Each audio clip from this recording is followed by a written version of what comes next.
Okay, we are getting ready to brew a new batch of kombucha. And this is my little helper. Say hi. Hi. What's your name, little helper? Shaylin. Yeah. All right, well, thanks for helping us learn how to make kombucha. So you are getting the tea bags out for Mommy right now, right? Yeah. Yeah? What kind of tea is it? Green. Just some green tea. We like green tea. You can use black tea or green tea for kombucha. We like green tea. And we do 2 jars. We do a gallon in the big jar. And we do a little bit less than a gallon. We do about 12 cups in the small one. So, how many tea bags do we have for the big one? 8. 8 tea bags for the gallon. And how many do we have for the smaller one? 6. 6. Okay. So that's what she's doing for me. And then we've got our water boiling over here, so we can make some sweet tea. And that's how we're starting. So we will get back to you in a minute. Okay, so now what Shaylin is doing is she's stirring the sugar. The water started boiling. We already steeped the tea bags in the pots. So we had the 8 tea bags in the big pot for the gallon.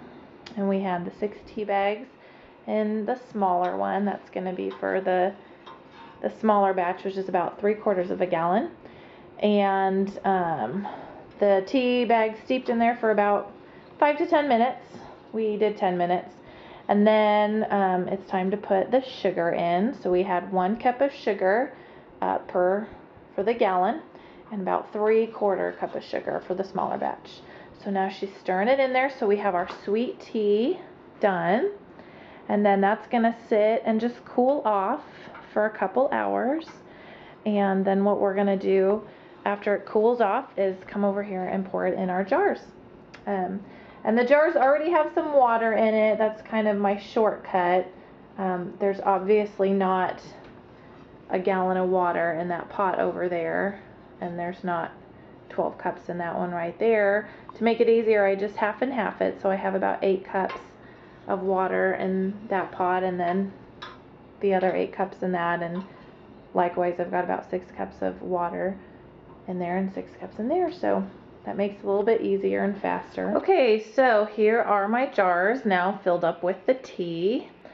So now the last step for this is to put in your SCOBY and your prepared kombucha, and that's what I have right here.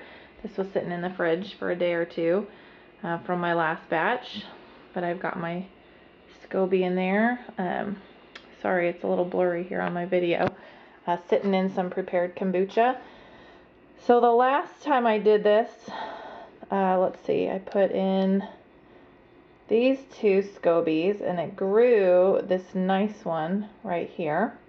And I don't know if you can tell, but this is nice and white here on the top. The new ones will be a lot more white, and then the older ones will kind of start to get brown. And that's okay. That's just spent yeast, and they'll still work good. But anyway, when your new one gets to be about a 1/4 inch thick, I believe you'll be able to brew a batch with it. But until it gets that thick, you want to just keep putting in the old one with it. But this one looks nice, so I'm going to go ahead and stick this one in here. Okay, that was silly of me to try to stick that in there with the funnel. Anyway, I got my SCOBY in there. And it'll eventually just float to the top there. And then I'm going to go ahead and stick this one right in this jar. There we go. And now I've got some extras to give to some friends. And then, of course, we don't want to forget that you also need to pour in some prepared kombucha. It needs at least a 1/2 cup in there, so I just kind of guess. There we go. Your sweet tea, your SCOBY, and your prepared kombucha, at least a 1/2 cup of that. I probably do 3/4 cup to a cup in each one. And then you're going to want to cover it up here with something breathable. So let me do that. And after we cover it up, we're going to stick it in our dark, warm place, which mine is right up here above my fridge. Okay, so here is my kombucha ready and brewing. Sorry about the cut and paste nature of this video, but that's what happens when you're doing it yourself. But as you can see, I just covered the tops there. I'll get up here with just some cloth. You can use cheesecloth or a washcloth. That's just a couple washcloths and something breathable. You want air to get in there, but you don't want bugs and dust to fall in there, and that's it. It'll be up there brewing for anywhere from 5 to 14 days, but you can read about that on the recipe.